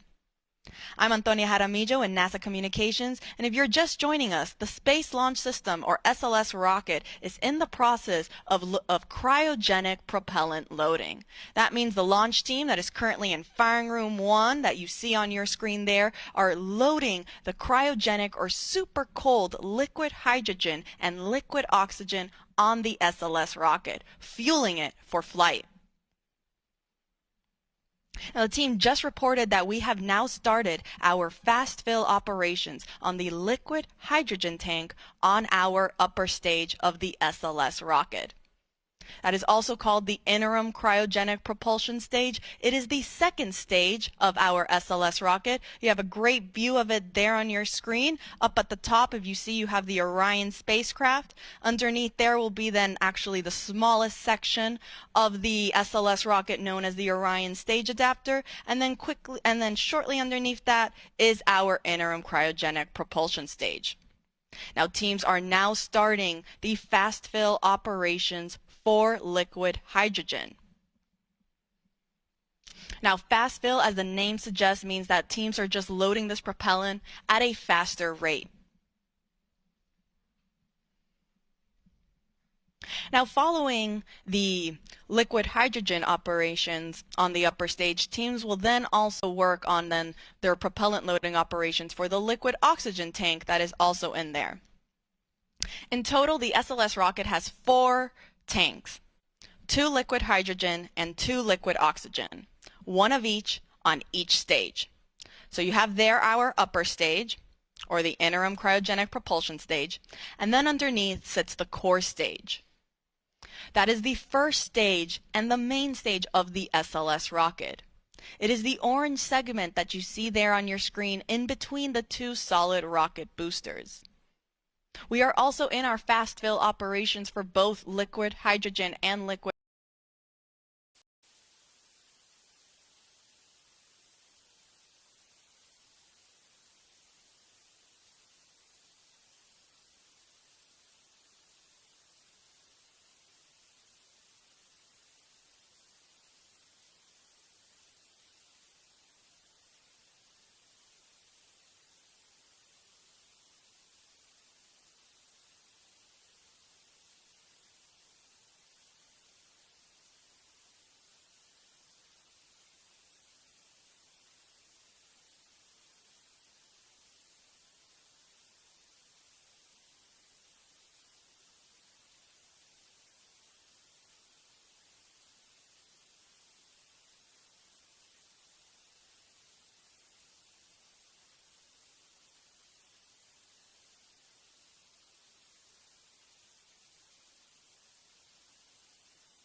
Integrity Houston, 4 minutes into ARB, HA approaching 3,000 miles.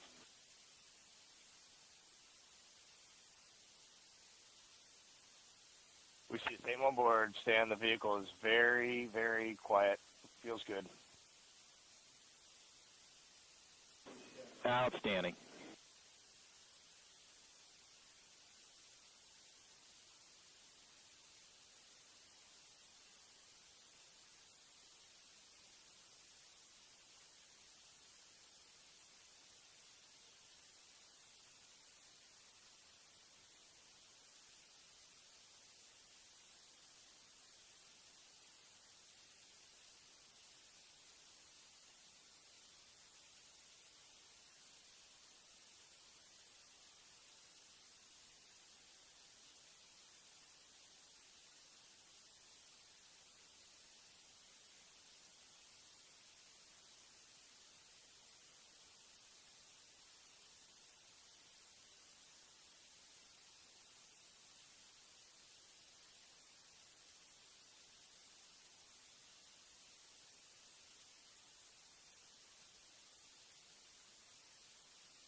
Integrity, 8 minutes into the burn. Everything's looking good.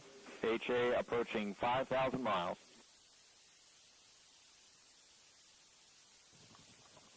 We see roughly the same on board and a beautiful moonrise. Excellent.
Integrity Houston, 12 minutes in, looking good.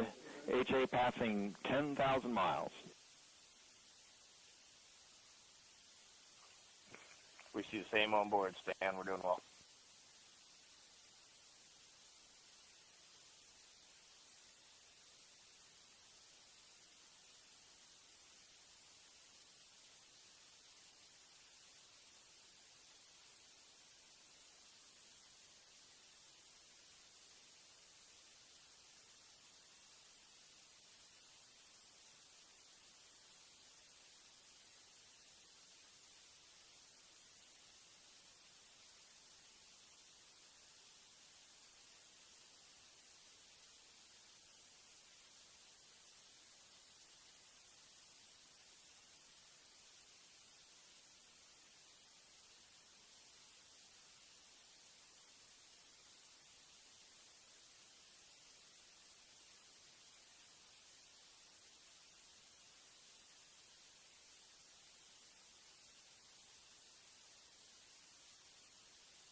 Integrity Houston, 2 minutes to comm roll and 2 minutes to TDRS handover.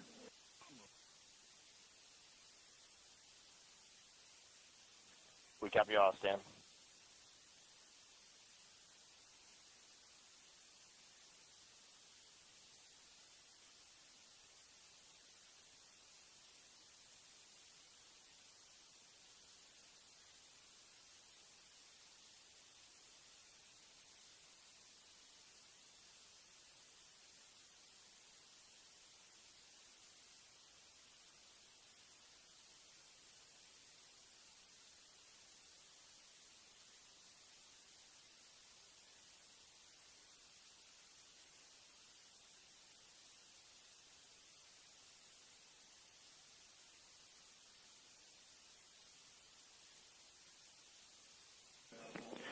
Integrity Houston, 16 minutes into ARB, 2 minutes to go, looking fine. HA 24,000 miles. We see the same on board, Stan. Doing well.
Integrity Houston on TDRS East, good, ARB.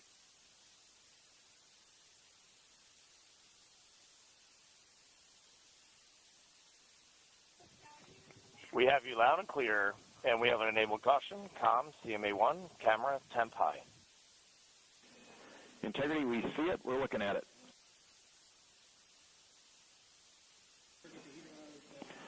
And Integrity, we just took that camera to heater mode, and that's the cause of the alarm.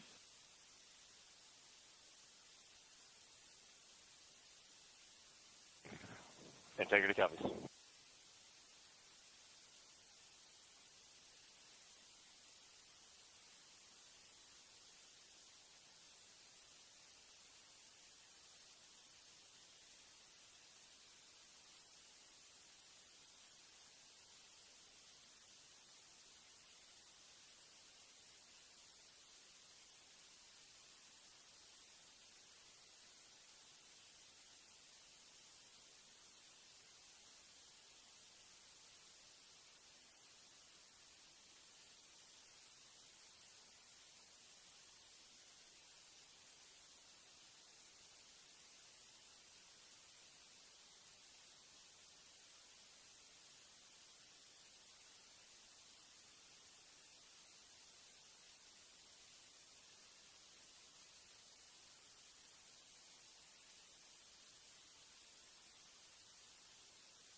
Integrity Houston for toilet and for snorkel fan.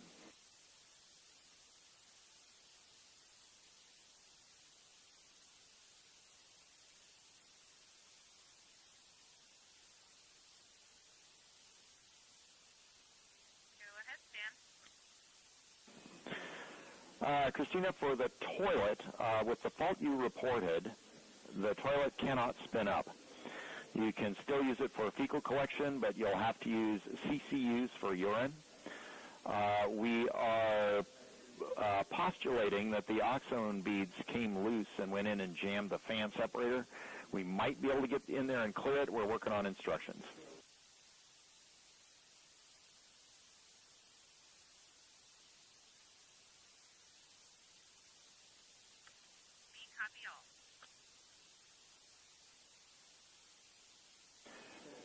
And Christina?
We've certainly been there before, so I would expect us to be able to get some, mission efficiencies through.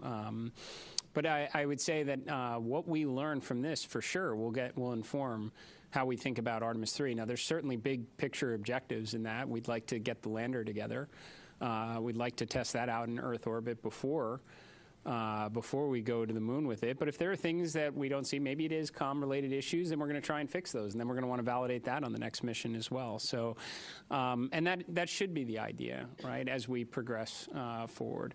I suspect when Artemis 3 comes around, we're going to learn a lot about the integrated operations that we'll want to validate and ensure is rolled into the subsequent missions. But yes, this should be a philosophy that we take across all of the grand efforts that we are pursuing right now, to not necessarily jump to the ultimate desired state, but to build up to it. I'm going to jump right up here.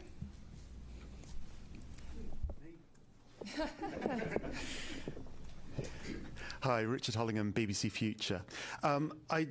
Related to Apollo 8 in a way, really. I just wondered what plans had gone into a new Earthrise image. A lot has gone into the aspirational nature of this mission. Have you a plan? I assume you have a plan. What is the plan? Oh, go ahead. I do know that the teams have been looking at what the opportunities might look like. They've looked at the different launch dates, and so I know that they're really going to try to make that happen. I can't give you a confirmation on that yet, but stay tuned. My understanding is they have been equipped with additional camera imagery capturing, equipment. So we're going to do everything we can to try and make that happen. It'd be awesome. I'm going to go right back here.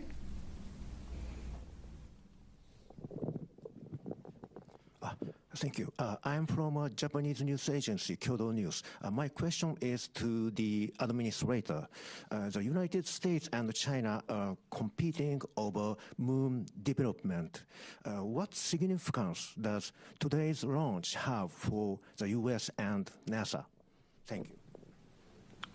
Well, it's certainly an incredibly important step. I mean, this is the first crewed mission into this environment in more than a half century on a rocket that has never flown human beings before, along with a spacecraft. So it's incredibly important because we're going to learn an awful lot from this to inform subsequent missions. So yes, this is the beginning. I can tell you, having had an opportunity to speak with the Artemis II crew after the State of the Union address, we talked a lot about what we wound up sharing with the world at the Ignition event about adding additional missions, accelerating production, building out a moon base. I think it was very energizing for the crew because they knew that they were, this is a risky mission for sure. Any type of new test flight mission going in this environment is going to be challenging, and they knew it was building up to something bigger. And I think that it was very helpful for them in that regard. So, and certainly it was very helpful for me to hear their feedback as well. I would suspect a point or two wound up in the Ignition event from them. So, I'm going to go back here to the white shirt. Thanks, Denise Chow with NBC News. I think for Lori or Norm, I'm curious what you anticipate could be some of the biggest challenges over the next few days, whether that's from a spacecraft or system standpoint or crew workload. I'll jump in. Flight day 1 from a crew workload is pretty tough. Between now and TLI, we're working the crew really hard. In fact, when they go to sleep tonight, they're woken up in the middle of their sleep to do the perigee raise burn, and so their sleep's disrupted. They're hitting on all cylinders. They may not be feeling well. On top of that, so we know that flight day 1 and flight day 2 up to TLI is really good. We know it drops off then, and so going into this, we trained for that. We did simulations for this. We put the crew in exactly that state. Now, they weren't on orbit. They probably were feeling great. But we got a good gauge, hey, are we working them too hard? And the mission control team is great because they're watching the crew constantly. They're watching their performance. And we also have a crew that's very good at saying, hey, enough's enough. And so together, we will make certain that we're doing everything in the best interest of meeting the mission objectives, making sure that we're not working the crew so hard that, they make mistakes or something of that nature. And again, we work as a collective team going forward. So this is our best opportunity, and they may add more stuff to the timeline before it's all done, and they may take some stuff out if we need to, but we adjust all the time on those things. So that's leading up to TLI. That's probably one of the bigger challenges, making sure we get those done. I'm going to go right up here. Hi, Robert Perlman with CollectSpace.com. For the administrator, you mentioned the 53-year hiatus, and In that time, now most of the world's population wasn't alive for Apollo, like I think you and me. And I wonder if you have a sense of, if even this early in the mission, that this has captured the imagination of those people that have never seen anyone go to the moon before, on a world level, on a national level, and how important is it to NASA to capture that support from the public? Yeah, I've said it many times. I absolutely, I think it's foundational for what we do here at NASA to inspire. It should be a component of every one of our missions. I've talked about, I think after Artemis II, you're going to have more kids that are going to dress up as astronauts for Halloween. We want to inspire and create interest in the next generation to grow up and contribute to this endeavor. Now, how have we done so far in captivating the world's interest in America's return to the moon? I don't know. You have to tell me. We've been rather busy the last couple hours. I would say, and I felt this way going into it, that when we got down to T0, a lot of people would be paying attention. I suspect when some of the imagery starts to maybe come back from the moon, that's gonna further bring people into this story. Right, and then we bring them home safely, and we start preparing for, again, the next chapter in the story. So, yeah, I think inspiration is extremely important. I think people, despite some of the commentary up to now, how many people really know we're going around the moon? I'm willing to bet right now a lot of people do, and I think we'll only draw in their interest further as the mission proceeds. I'm gonna go right here.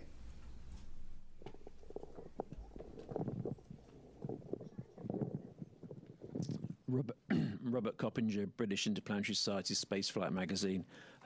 Commander Wiseman said during the crew news conference in September last year that when they get off the planet, they may only spend 3 or 4 days going around the Earth. What sequence of events would need to happen for that to occur? I was quite surprised to hear him be so specific about such a scenario. I know you all talk about it being a test flight. So what would need to happen for the mission to be curtailed in such a fashion? I didn't cover the question. So I think the question had, just confirm, it's kind of hard to hear, but the question is that the commander talked about one of the alternate missions where they maybe would stay in Earth orbit for 3 or 4 or 5 days, yes, that sort of thing. What would need to happen so for one that? One of the scenarios that would have led to that is if for some reason during the launch that the SLS did not quite deliver us to where we needed to be, or the upper stage didn't deliver us to the orbit that we needed to be in. That would have been one of the scenarios. I think that's probably the main scenario that would have ended up in that one of those kind of alternate missions. Yeah, but I don't think we're going to need to worry about that, hopefully. But the other thing is, if for some reason we're able to stay, but we're not able to do the TLI burn, we would stay in Earth orbit. So there's a couple of scenarios where that could happen. We're right back here. Hi there, Joey Vars with the Gabber for anybody. In the weeks leading up to the launch, we were talking about some of the distance records and altitude records and speed records that would be achieved that were contingent on the specific day and time of launch.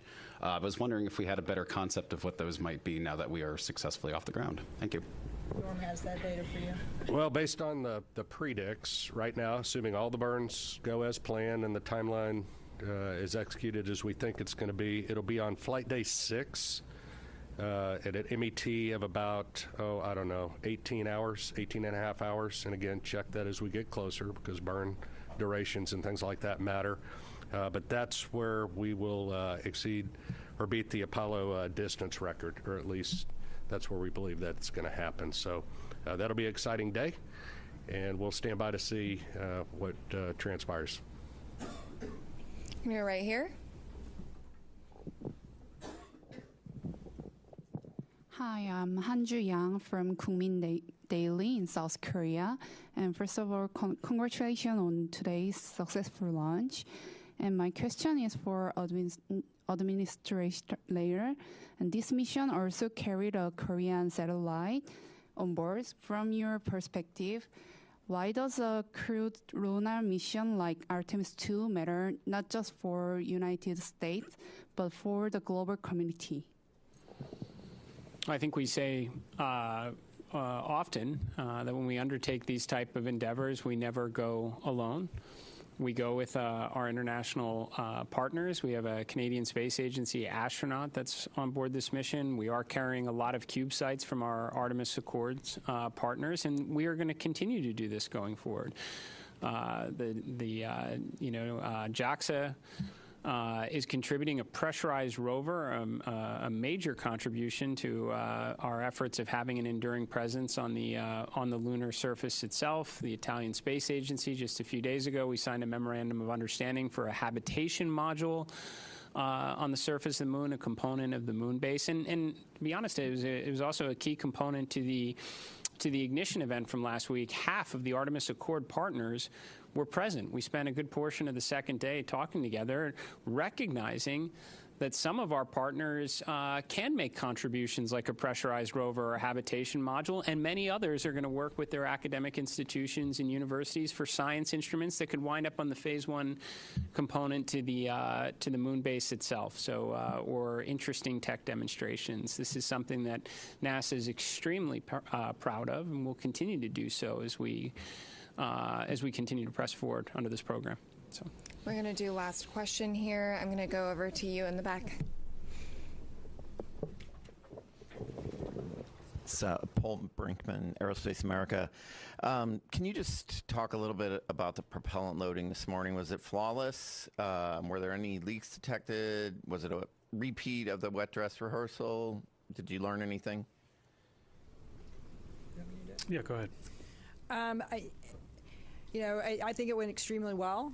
What I heard this morning, and Amit may have an update from later, but some of the leaks that we'd seen of the hydrogen during the tanking for the hydrogen, we saw leaks below 1%, which was significantly lower. Again, the seals that we replaced seemed to perform extremely well. We did a pressure test kind of partway through, and the leak went up to about 1.4%. Still, well within the constraints, which 16% is the bound that we have. So I think it performed extremely well. We actually, I think, finished the tanking early, from what I understood. So I think it went extremely well. So again, the seals that we had replaced out at the pad after wet dress number 1, I think that was proved to be very successful.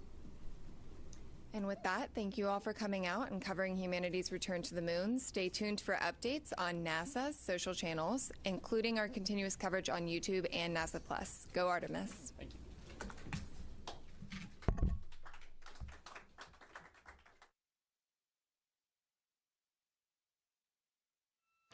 This is Mission Control Houston. Thanks for coming back to us. We are here in the Artemis II flight.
Integrity, good. String 2, helium clearing. Integrity copies, and I've got some AGA readings for you, Stan, when you're ready. Jeremy, also thermal roll is complete. Jeremy, go ahead with your AGA numbers. Okay, Stan, everything is off scale low, and then CO2 is 3.7, O2 is 18.5, temperature, well, temperature is 70.3, and pressure is 14.65. We copy all those numbers. Thank you.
Integrity Houston for docking camera with an action on the DU.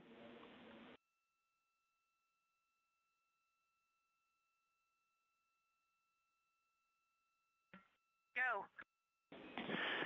For the docking cam, we see exposure set to 1 instead of 3. We think that'll be too dark. You can set that back to 3 on rpod.doccam, HT L4.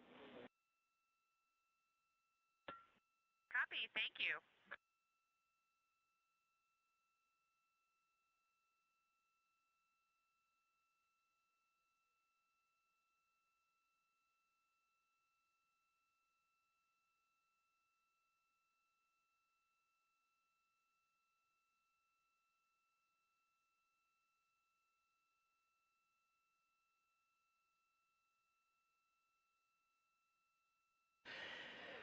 This is Mission Control Houston.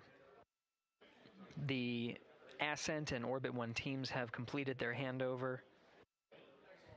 Flight Director Judd Freeling sent some parting farewell words to the teams here, congratulating them on the milestone of getting the 4-member crew of Artemis II where they are now, at a mission elapsed time of 2 hours and 45 minutes. Integrity, thermal roll complete.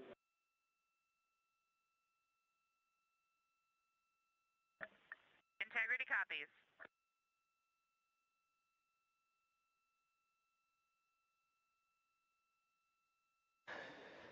The Integrity crew working through their procedures.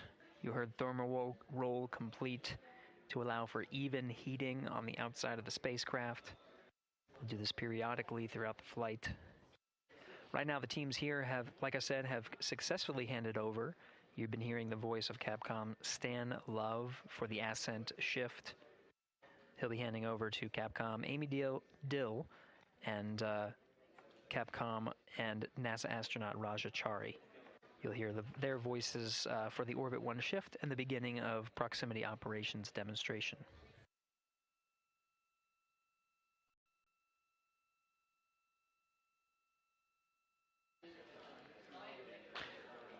From here, Mission Control Houston, that will conclude the ascent shift. We'll hand over here at the PAO console to your Orbit 1 commentator, Leah Cheshire Mustachio.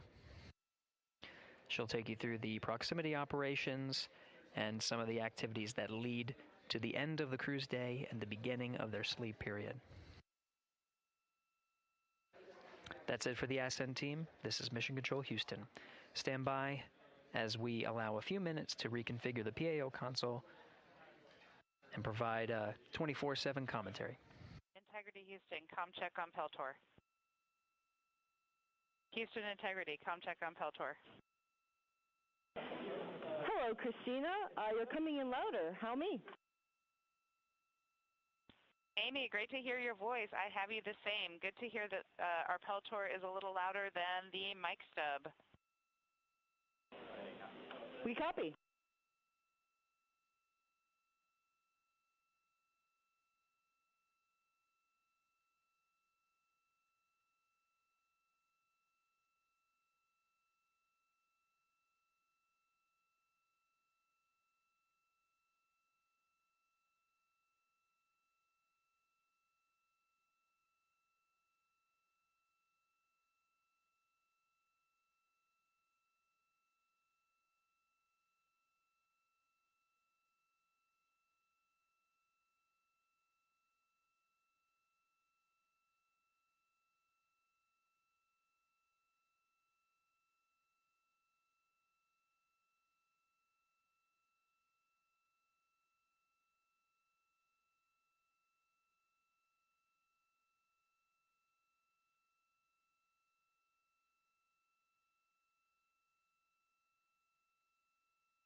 Integrity Houston, 5 minutes to DSN handover.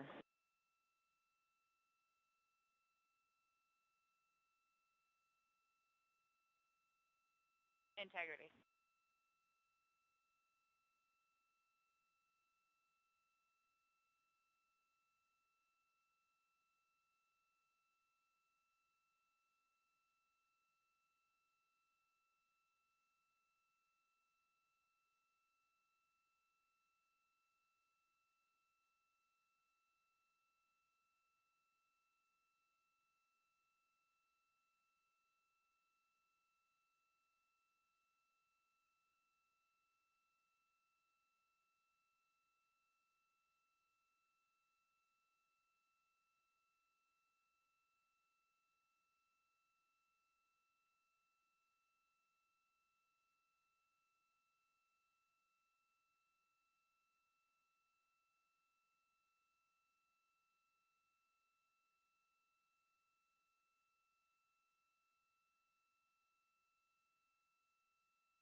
Integrity, Houston, voice check on DSN.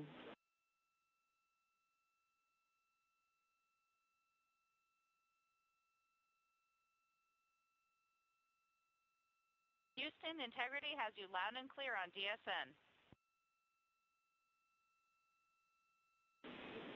And we have you loud and clear as well, and while we were handing over, ICPS was in blowdown.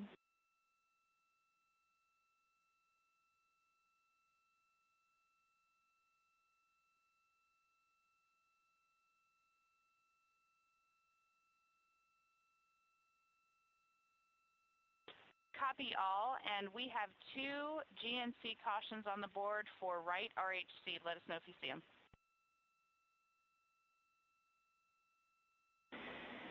Copy, Christina. We're seeing the same. We think we might have a channel failure. We are taking a look.